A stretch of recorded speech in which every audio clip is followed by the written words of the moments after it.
नमस्कार. Fast and best हवामान अंदाज या यूट्यूब चॅनलमध्ये मी दादा संघाने आपले सर्वांचे स्वागत करत आहे. येत्या 3 एप्रिलपर्यंत हवामान अंदाज पाहूया. राज्यात या दरम्यान मुसळधार पाऊस पडण्याची शक्यता वाटत आहे. तरी सविस्तर अंदाज पाहूया. सध्या परिस्थिती पाहिला तर रात्रीतून उद्याचा हवामानाचा अंदाज घ्यायला गेला तर रात्रीतून इकडे रत्नागिरी, बेळगाव, गोव्यापर्यंत आणि इकडे हुबळी ह्या पट्ट्यात मध्यम ते जोरदार पाऊस होण्याची शक्यता आहे. विजेच्या कडकडासह पाऊस इथं चालू आहे.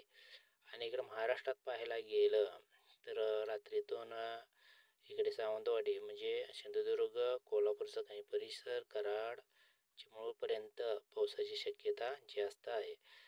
आणि चिपळूण, रत्नागिरी, कराड या भागात विजेच्या कडकडासह पाऊस होण्याची शक्यता आहे. रत्नागिरी, राजापूर पट्ट्यासुद्धा प्रचंड अशा विजेचा गडगडाट होणार आहे. उर्वरित भागात स्थानिक वातावरण बनवून पावसाची शक्यता रात्रीतून बनत आहे. इकडे दक्षिणेकडे पाहायला गेलं तर कर्नाटक भागातून पावसाची शक्यता कायम आहे. आणि त्यातून रात्रीतून पाहायला गेलं जास्तीत जास्त हुबळी म्हणा, कर्नाटकाचा काही म्हणजे दक्षिण कर्नाटक संपूर्ण, तसेच केरळच्या काही परिसरामध्ये सुद्धा पावसाची शक्यता आहे. पण राज्यात उद्यापासून थोडेसे पावसाची शक्यता किनारपट्टीला जास्त वाटते आणि ते पण गडगडाटी पाऊस दिसून येत आहे. कर्नाटक या भागातून पावसाला जास्त सुरुवात होऊन तेथे शृंगेरीपासून उत्तरेकडे व दक्षिणेकडे प्रचंड असं विजा पडण्याची शक्यता त्यात जाणवत आहे. प्रचंड असं विजेचा कडकडाट आहे आणि पावसाचा व वादळी वाऱ्याचा जोर त्या भागातून दिसून येतोय.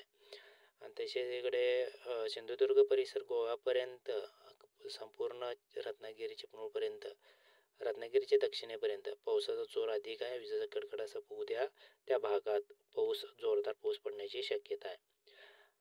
इकडे कर्नाटक भागातून सुद्धा चांगला आहे. म्हणजे कर्नाटक आणि महाराष्ट्र बॉर्डर लगत पावसाचा जोर बेळगावच्या पश्चिम साईडला बऱ्यापैकी चांगला दिसून येतोय. पण 3 तारखेपर्यंत हवामान अंदाजामध्ये फार फरक जाणवत आहे. जरी रात्रीतून बऱ्यापैकी स्थानिक वातावरण बनवून पावसाची शक्यता जरी असली, साधारण तो भाग म्हणजे शक्यता असणारा भाग इकडे चिपळूण, कराड, सातारा या भागातून रत्नागिरीपर्यंत जरी शक्यता असली तर कर्नाटक भागातून राजापूर परिसर आणि चिपळूण परिसरात पावसाची शक्यता जरा जास्त विजांचा गडगडाट दाखवा लागले. आणि तिथून पुढे गोकाक, बागलकोट या भागातून सुद्धा पावसाची शक्यता दाखवते. हा झाला येत्या 24 तासामधील हवामान अंदाज. तिथून पुढे पाहायला गेलं तर एक 2 दिवसात हाय तो जोर असा टिकून राहणार आहे. सांगलीच्या पश्चिम बाजूने गडचिरोली नव्हे, सावंतवाडी परिसर म्हणजे सिंधुदुर्ग परिसर ते रत्नागिरी परिसर या भागातून पावसाचा जोर हलका मध्यमचा आहे. तिथून पुढे वाढत जाऊन तो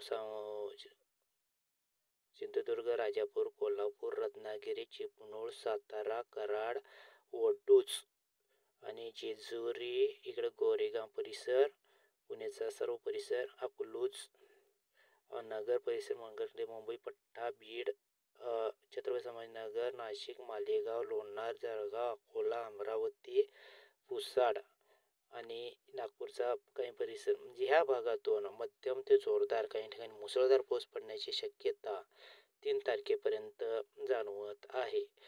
आधीमध्ये हवामान अंदाज असतोच, काहीतरी फरक वाटला की मध्ये एक हवामान अंदाज मी देतच असतो 1-2 दिवसांना, तोही पाहत चला. आणि नाशिक, छत्रपती संभाजीनगर, अकोला आणि इकडे नागपूरच्या काही परिसरातून पावसाचा जोर अधिक असल्याचा दिसून येत आहे. म्हणजे गारपीट पण व्हायची शक्यता नाकारता येत नाही. सांगली परिसरातून सुद्धा पावसाची शक्यता आहे. एकंदरीत पाहता 3 तारखेपर्यंत वादळी वाऱ्याचा पाऊस होण्याची शक्यता जास्त आहे. तापमानाचा जर विचार करायला गेला, तापमान सुद्धा जवळजवळ 39-42 तापमान नागपूर, इकडे अकोला, चंद्रपूर, नांदेड, सांगली, सोलापूर पट्टा हे जो आहे पश्चिम महाराष्ट्रापर्यंत 42 तापमान होण्याची शक्यता आहे. आणि 1 तारखेनंतर पुढे तापमान तापमानात दिवसा घट होण्याची शक्यता आहे. सकाळी सकाळी जरा गारवा जाणवेल, पण दिवसा घट होण्याची शक्यता आहे, कारण पावसाचा जोर एक 31 ते 1 म्हणजे 1 तारखेपासून जास्त पावसाचा जोर वाढत जाणार आहे. आणि त्यामुळे मुंबई, नाशिक, छत्रपती संभाजीनगर, जळगाव, अकोला, नागपूर, नांदेड, सोलापूर ह्या भागातून तापमान कमी होईल. साधारणतः 30-28-30 तापमान एवढं खाली येणार आहे. म्हणजे पावसाचा जोर त्यावेळी 1 तारखेपासून जास्त दाखवत आहेत. 1 तारीख, 2 तारीख किंवा 31 मार्चपासून पुढे दाखवत आहे. एकंदरीत हा झाला संपूर्ण 3 तारखेपर्यंतचा हवामान अंदाज. काहीतरी बदल वाटला तर 1-2 दिवसाला हवामान अंदाज देत असतो. तोही 5. चला, चॅनल सबस्क्राईब करून घ्या, व्हिडिओ लाईक करा. धन्यवाद.